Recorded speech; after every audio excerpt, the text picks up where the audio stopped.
بسم الله الرحمن الرحيم الحمد لله والصلاة والسلام على رسول الله وعلى آله وصحبه أجمعين. اللهم انفعنا بما علمتنا وعلمنا ما ينفعنا وزدنا علما. اللهم وفقنا لما تحب وترضى وجنبنا الفواحش ما ظهر منها وما بطن.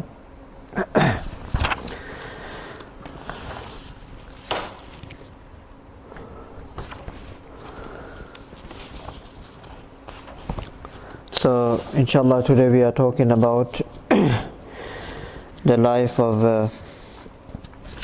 Imaam Maalik ibn Anas Rahimahullah. There is a narration of Sufyan ibn Uyayna in which the Prophet ﷺ, he mentions, يوشك أن يضرب الناس أكباد الإبل يطلبون العلم. It is very close that people will travel on the backs of camels in order to seek knowledge. Meaning, people will come from far and wide in order to seek knowledge from the people in Medina, because they were the Sahaba who learned knowledge from the Prophet ﷺ. Then the Prophet ﷺ, he mentions, فَلَا يَجِدُونَ عَالِمًا أَعْلَمُ مِنْ عَالِمِ الْمَدِينَةِ. They will not find any alim, any scholar, more knowledgeable than the alim of Medina. That's what the Prophet ﷺ, he mentions. Now the muhaddithin, they discuss who is this alim of Medina which the Prophet ﷺ is referring to in this hadith. So some ulama, they mention that it could be Imam Zuhri, Ibn Shihab Zuhri, but most of the ulama, they say, after mentioning this, Qala Abdul Razak also says that we always looked at Imam Maalik, or we always saw Imam Maalik, that was the alim of Medina which the Prophet of Allah was referring to. And Imam Maalik rahmatullahi, amazing, I am reading a quotation here which just shows us his closeness with the Prophet sallallahu alaihi wasallam. Sa'id rahmatullahi says that I heard Imam Maalik himself saying, what did I hear him saying? ما بِتُّ لَيْلَةً إِلَّا رَأَيْتُ فِيهَا رَسُولَ اللَّهِ صلى الله عليه وسلم. I never slept any night except that I saw Rasul sallallahu alaihi wasallam in my dream. Every night. It was like a daily thing. So just imagine how close he was to the Prophet sallallahu alaihi wasallam. So who was this Imam Maalik? So starting with his name was Maalik ibn Anas ibn Maalik. So his grandfather's name was also Maalik. Okay? And his grandfather was a tabi'i. Imam Maalik was born in 93 Hijrah or 94 Hijrah, around that time. So about 83 years after the Prophet ﷺ leaving this world. Oh yeah, by the way, just make a correction from last week. Last week afterwards, it was brought to my attention. I mentioned by mistake that Imam Abu Hanifa rahmatullahi was born in 150 Hijrah. That was the year he passed away. He was born in 80 Hijrah. Imam Abu Hanifa rahmatullahi was born in 80 Hijrah and he passed away in 150. So Imam Maalik rahmatullahi was about 13-14 years younger than Imam Abu Hanifa rahmatullahi. And it was around the same time when Imam Maalik was born that Anas ibn Malik radiyallahu anhu, one of the last remaining Sahabi, he passed away. So on one side, one Sahabi has left this world, and on the other side, Imam Maalik was born. So he never got to see any Sahabi. But he saw Tabi'i, his own grandfather was the Tabi'i. So he is amongst Atba'u Tabi'in, meaning those who saw the Tabi'in. In terms of his appearance, he was a very tall person. Very, very fair, white. Very white hair as well. You get people whose hair is very white. From a young age, they are born like that. So he was like this, very fair, white. Some people, they say, we never saw anybody more handsome than him. His fairness was like yellowish color. At a young age, he was more into playing as children. He was more into playing and enjoying himself, and he used to take some birds here and there, and pigeons, playing around with pigeons and all this. And at one time he himself said that I wanted to go into like singing or something. This was as children, I want to become, he must have seen some singer. So one day his father asked him and his brother a question. Now his brother had started studying deen, but subhanallah, his brother started studying deen before him, and Imam Maalik started studying deen later on, but subhanallah, he excelled in such a way. Before, there was a time where people used to, in order to introduce Imam Maalik, they used to say this is his brother. And then a time came where it became the other way around, when that brother used to be introduced that this is Imam Maalik's brother. So, how Allah excelled him. So one day the father asked him a question. So his brother knew it, he didn't know it. So the father said that you're playing around, you're enjoying yourself, you're playing around with pigeons, have occupied you from learning. If you carry on like this, you won't learn anything. So now that got to him, and he said, let me learn something to prove my father that I can learn something. It's not as if I can't learn anything. So that became the igniting, the first motivation. So he started studying, and then he went to Imam Nafi', his uncle. Nafi' was his uncle, who he gets most of his narrations from in Muwatta. Then he went to Abdul Rahman ibn Hurmuz. Then he went to Rabi'a ibn Abdul Rahman. Now Imam Maalik says that my mother used to put an imama on me. Kanat ummi tu'ammimuni. She would say, Maalik, come here, let me tie your imama. And then she would send me to Rabi'a's. He said, go to Rabi'a's lesson. Go and study by him, who is teaching in Masjid al-Nabi sallallahu alaihi wasallam. And learn from his manners, learn from his etiquettes, more than you learn from his knowledge. Look at the way he walks, look at the way he talks, look at the way he sits, look at the way he does things. Learn that more than his knowledge. Today, unfortunately, that has become like an absent and is dying by the day. Learning the adab of a person, the etiquettes of life. Today we just want to learn knowledge. We go to a scholar and he's not teaching anything. So what's the point? No, but look how he's sitting, look how he's eating, look how he's talking, look how he's living his day, look how he's living his life. That is something to learn. So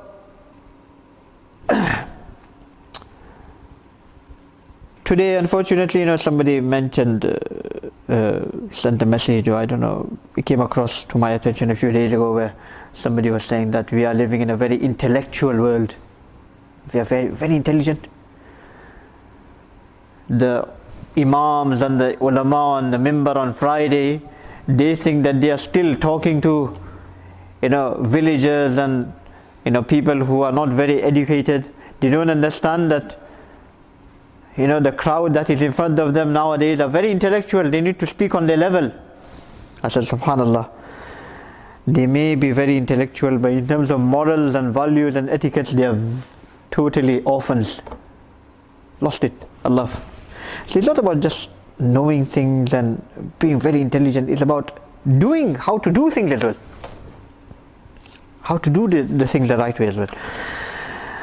So then subhanallah, that passion became so much, his knowledge and his thirst for knowledge, and he continued studying and studying and studying by different ulama, to the extent that he says that I studied with more than 900 shuyukh.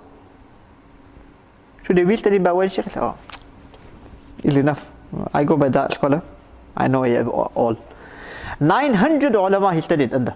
But just estimate. Otherwise Allah knows, it could be more, it could be less. And he used to go by his Shaykh, even he also turned up one day on the day of Eid. He said, come on man, brother, it's the day of Eid, give you a break. So now the Ustad said, everything okay? Anything? Come inside, it's the day of Eid. She said, I am here to study the hadith of Rasul sallallahu alaihi wasallam. She said, on the day of Eid? On the day of Eid? He said, that is my Eid. What can be better for me than studying the hadith of Rasul sallallahu alaihi wasallam on this day? You know, yesterday somebody sent me a clip of a Shaykh who has passed away now, Maulana Abdul Rahim Mutala, the elder brother of Maulana Mutala Sahib, his elder brother, passed away. So he was mentioning that he was in his institute in Africa, Zambia. So Jamaat came.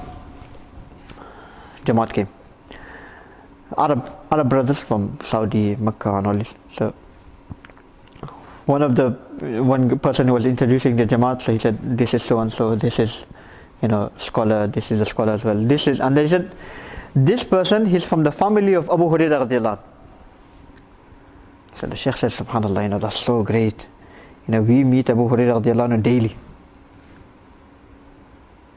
So they were a bit shocked. He said, maybe he's got another Abu Hurairah in mind. Meet him daily? He passed away a long time ago. Meet him daily.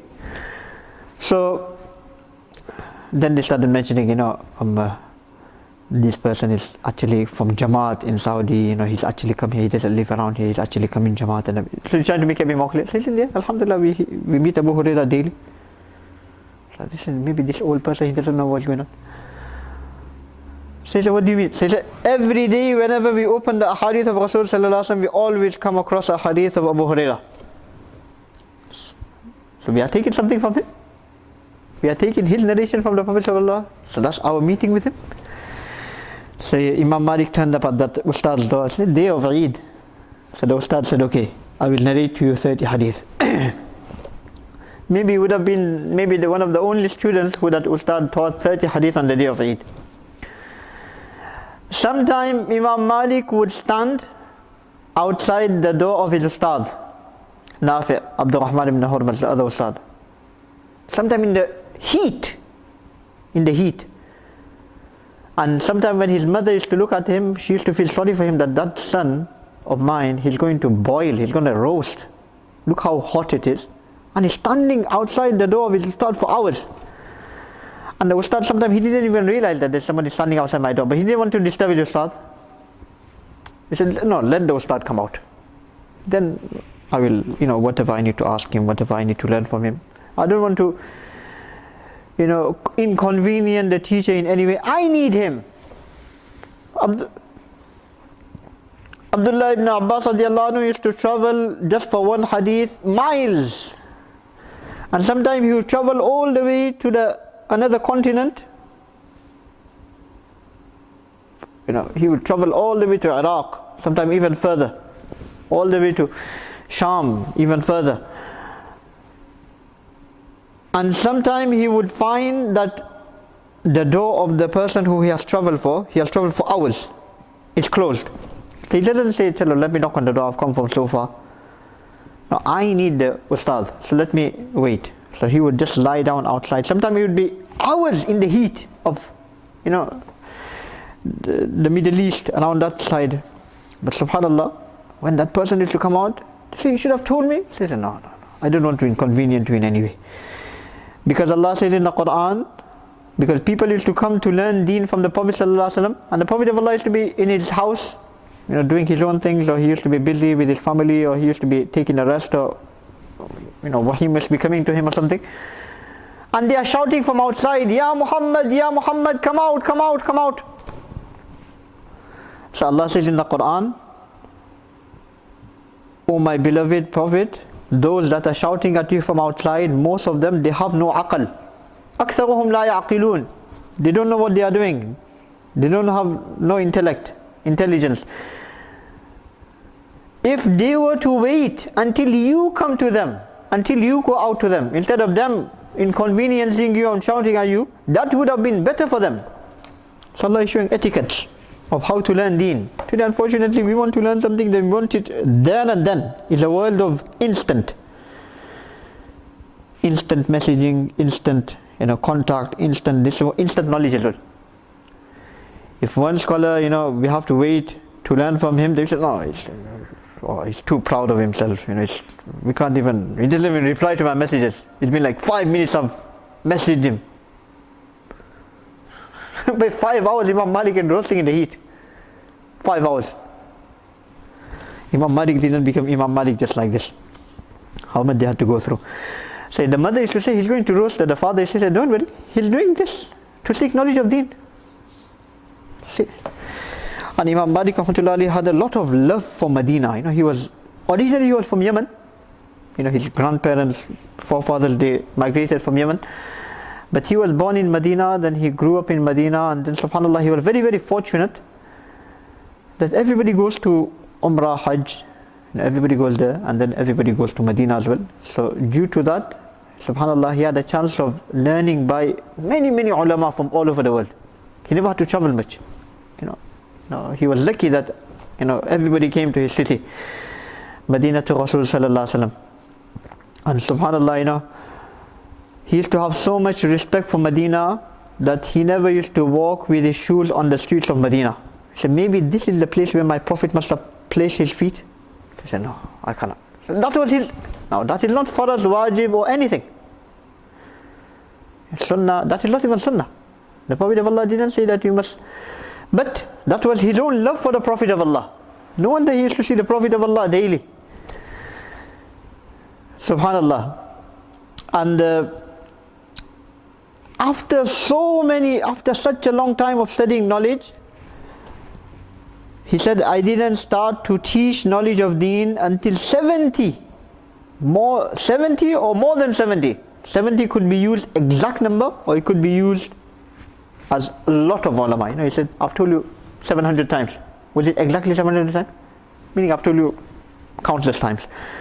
So he said, I didn't sit to teach the hadith of Rasul sallallahu alaihi wasallam until more than 70 of my teachers endorsed, they told me that, they approved that, no, you must teach. I asked them, shall I teach, shall I not?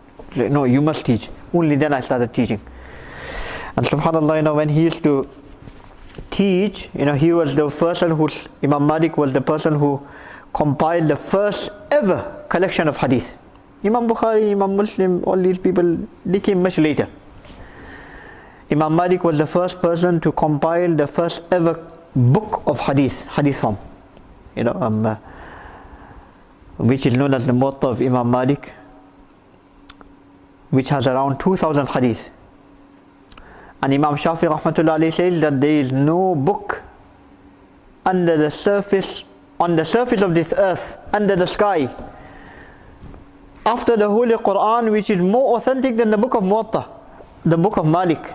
There is no book. Because Bukhari, everything they came later. A lot of hadith in Bukhari, Muslim, they take it from Imam Maalik as well. So Imam Maalik rahmatullah alayhi, some of the government, they started telling them that we want you to write a book. And we want you to not have any narrations of Abdullah ibn Umar. We don't want you to have any narrations of Abdullah ibn Abbas. Because Abdullah ibn Umar was a very strict person, he was very extreme, you can say. So we don't want any extreme things. So that got him thinking that I should compile something, not according to how they want to, but according to what I can compile, let me compile. And then he started compiling it, and when the word got around that he has started compiling a Muwatta. Muwatta means accepted. So like he mentions that his lessons of hadith were approved by over 70 ulama. So he was well accepted. So everybody started writing. Like when one person starts a project and the word goes around, everybody wants to jump on the ball, jump on board and want to start their own project of the same thing.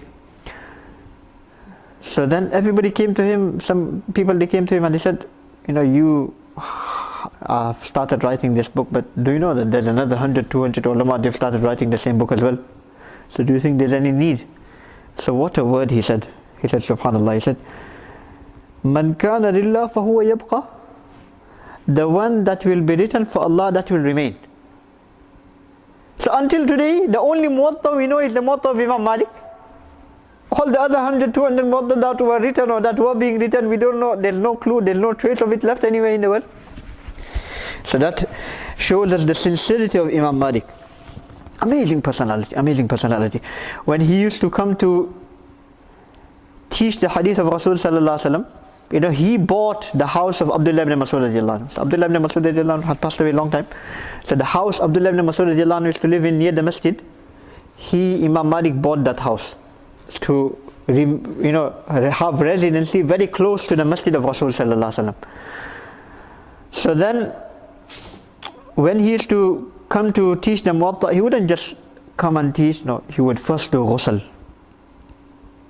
put, you know, expensive, nice perfume on, wear new clothes. And subhanAllah, there was a person who used to gift him one new pair of clothes every day, one new thawb, jubba. And then he used to have an imama, and he used to have, you know, he used to come in to lesson like, you know, in such honor and such dignity. So that one person used to gift him, one new clothes every day. Imagine.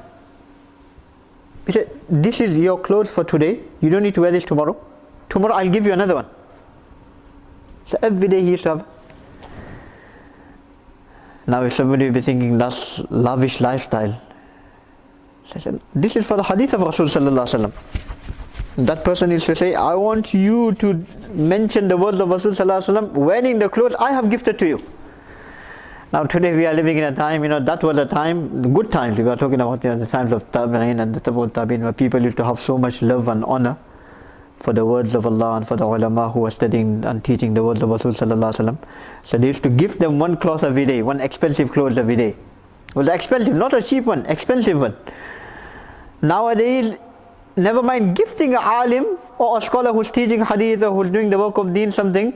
If a person is wearing some good clothes, we can't even see it. We can't even see it anymore. That's the level of our iman. They used to gift it. Today we can't even see it. Acha, Mauli Sahab, wearing such a good clothes, driving such a good car, living in such a good house. We can't even see it. Allah safeguard us. So then he used to come to the hadith of Rasul sallallahu alaihi wasallam, Masjid Nabi, sitting right close to the grave of Rasul sallallahu alaihi wasallam. He used to, and not anybody and everybody could come to his lesson. You know, there was a very strict admission policy. You know, he would really look at a person properly, you know, assess him, test him if he was really capable of, and he knew the etiquettes and he knew the value of the ahadith of Rasul sallallahu alaihi wasallam, then he would take the person on board. So this person, he came all the way from Sham, you know, Syria, traveled, and in order for that person to come and study, you know, the cost of traveling and the cost of coming to Medina, and you know the food and everything, his father sold the house in Sham. Imagine how much sacrifice the people gave in order to seek the knowledge of deen. Today we can't even give up a little thing. The father sold the house just for the son to go and study the words of Rasul sallallahu alaihi wasallam. So now this person, he comes to Medina Munawwara, Hisham ibn Ammar, and he never knew the etiquettes. The hadith lesson was going on, he never knew the etiquettes. So he came and he sat in front of Imam Maalik and he said, mention the hadith of Rasul sallallahu alaihi wasallam to me. So Imam Maalik, I said, he's looking at him, he said, do you know the rules? This is not the way we work here, you know, we have. And Imam Maalik's lesson was such that when he used to teach hadith, he never wanted any noise in the lesson. Full adab, everybody sitting with full respect, full adab, no questions, nothing. And the student would read, Imam Maalik would explain whatever he needed to explain. And he would sit with so much adab, no movement in class, not too much movement, silence, attention. You know, there is one incident that one day he was teaching and the student could tell that there's something wrong. The color of his face is changing. He was very fair, and fair people, you know, sometimes something little happens and you can see the effects of it on their face. So student could tell the students, but they couldn't ask because they knew his awe, and they knew he wouldn't like any disturbance to the lesson. So they kept on looking at him and they kept on seeing that something's not right, something's not right. Now the lesson finished, then they quickly went to him and, Shaykh, we've been seeing for a while that your face is turning pale, you don't seem to be comfortable, everything okay? So he says, there's something irritating me on my back for quite a while, can you please quickly look? So they looked and there was a scorpion that had bit him 17 times. 17 times. But he never made any commotion, any disturbance out of respect for the words of Rasul sallallahu alaihi wasallam. He said, the hadith is being read, why should I make it clean out? He took the pain. So that was Imam Maalik. So now that person came. So Imam Maalik just told a student, he said, take this, discipline this student, this person who has come. Doesn't he know the etiquettes of our lesson? So now that student went out, must have beaten him, must have given him a good, do you know who Imam Maalik is? Must have given him a few. See, when Imam Maalik came out, that person was crying. So what happened? He said, you have done zulm on me. You have done zulm on me. My father, he sold the house in order for me to come and study here, and then here you get me beaten up. So I said, did he beat you? So he said, yes, he beat me 15 times. I will hold you account for it on the day of Qiyamah. So Imam Maalik said, please forgive me. He said, no, I'm not going to forgive you. He said, how, anything I can do, so please, you can forgive me? So he said, he beat me 15 times, now you are going to narrate 15 hadith to me. So Imam Maalik started narrating 15 hadith, just hoping that this person will forgive him. Imam Maalik never used to just narrate hadith just like this, he had a strict, but out of his, policy, he narrated hadith to that person who had just come. And subhanallah, after he finished narrating 15 hadith, then he told that person, have you forgiven me now? Are you happy? So that person said, yes. Continue beating me, continue getting me beaten, continue narrating hadith to me. Nowadays it'll become a safeguarding issue. Don't bother. It's a crazy world we are living in. The ustad is no longer, the ustad is a student. The student has become ustad. So one day Imam Maalik was walking in the streets of Medina or somewhere, and a person, he came and he started saying that, do you know that hadith, and can you tell me a little bit about this hadith? And so he looked at me and said, is this your respect for the words of Rasul sallallahu alaihi wasallam, that you want to just talk about it casually on the street, on a road? You want to study hadith, you want to discuss hadith, you want to learn hadith? Join my class in Masjid Nabi sallallahu alaihi wasallam, then we will discuss these things. It is not just random thing that we will just talk about it on street corners and discuss it on the roads and everything. These are not my words, these are the words of Rasul sallallahu alaihi wasallam, and this was his respect. Subhanallah. Allah give him a long life. Subhanallah, there's so many more that we can say about Imam Maalik. We can go on and on.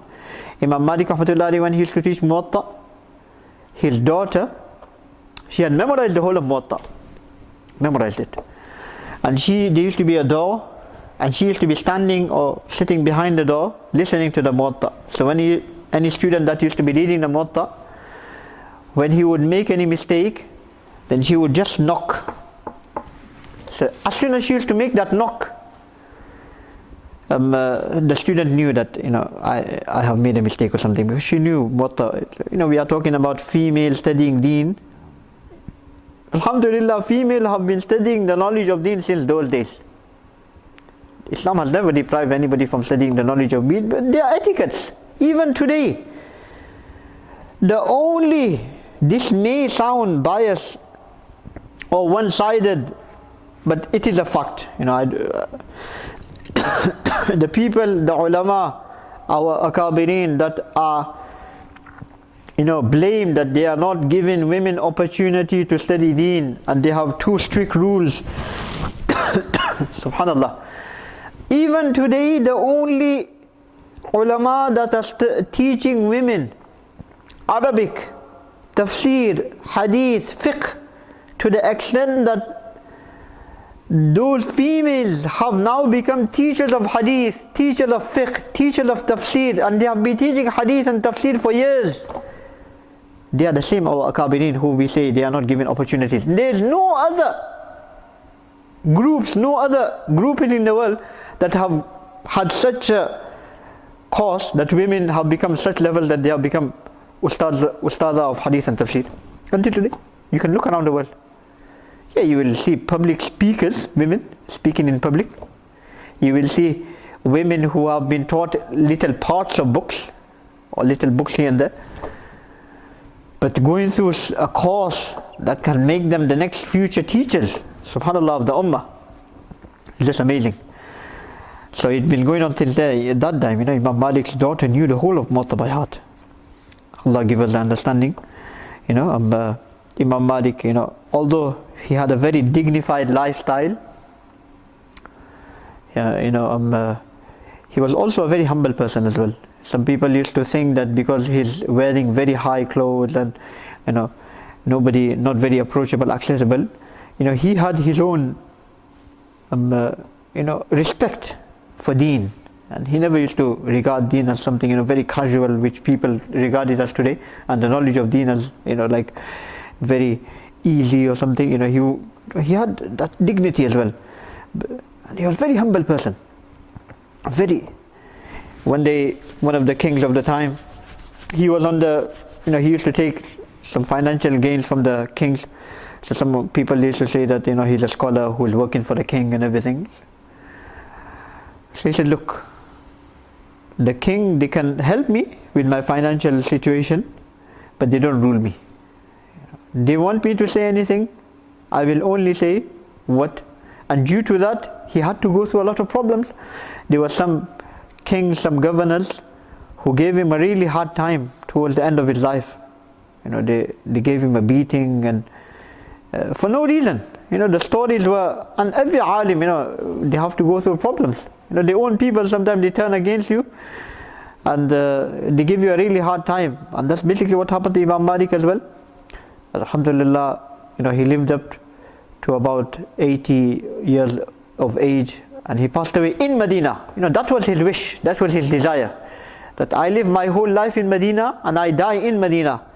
To the extent that he never used to go out of Medina, because he used to always fear that if I go out of Medina and I die, I will lose the death of Medina. He only went for Hajj. The only time he went out of Medina was for Hajj.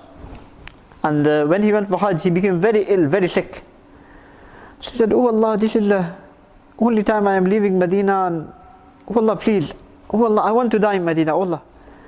So then Allah returned him back to Medina, and subhanallah, he passed away in Medina, and he is buried in Batley, near the family of Rasul sallallahu alaihi wasallam. The family of Rasul sallallahu alaihi wasallam, they all buried. You enter Batley, the family of Rasul sallallahu alaihi wasallam is all the way on your right, and there's there's no name or anything written on any of the graves there, but there is you can tell that this is a special grave, and anybody will tell you that this is the grave of Imam Maalik rahmatullah alayhi.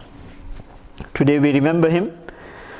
So many years he has passed away. We remember him due to his knowledge of deen, due to his sacrifice for deen, due to his respect, due to his ahadith of Rasul sallallahu alaihi wasallam, and due to his khidmah that he did. His Muwatta is being taught in every institute around the world. Every institute around the world. The book that I have in front of me is the book Awjazul Masalik, which is a commentary of Muwatta Imam Maalik by Hazrat Shaykh Maulana Muhammad Zakaria Rahimahullah, who we find today in 18 volumes, subhanallah, in Arabic. When the first edition of this book came out, then the whole Moroccan government, they took the whole 20,000-30,000, whatever it was, they took it. They said, a person who's not even a Maliki in madhab, he's writing a commentary on Imam Maalik, and this is one of the best, the most concise you will find in the world, subhanallah, written in this moment in time. I said, a non-Arab writing such a beautiful commentary of Muwatta Imam Maalik in Arabic? Just the fact that this book is there was like a shock to the world. May Allah give us the ability to benefit from these great works of our elders. May Allah give us the ability to follow the lifestyle. May Allah, make us be with them on the day of Qiyamah, be with them in Jannah, inshallah. Next week we'll be talking about the life of Imam Muhammad ibn Idris al-Shafi'i, Rahimahullah. Please attend, please. Request other people to attend as well, inshallah. May Allah first of all give me the ability, give all of us the ability. Ameen wa sallallahu wa sallam ala rasulina Muhammad wa ala alihi wa sahbihi ajma'in.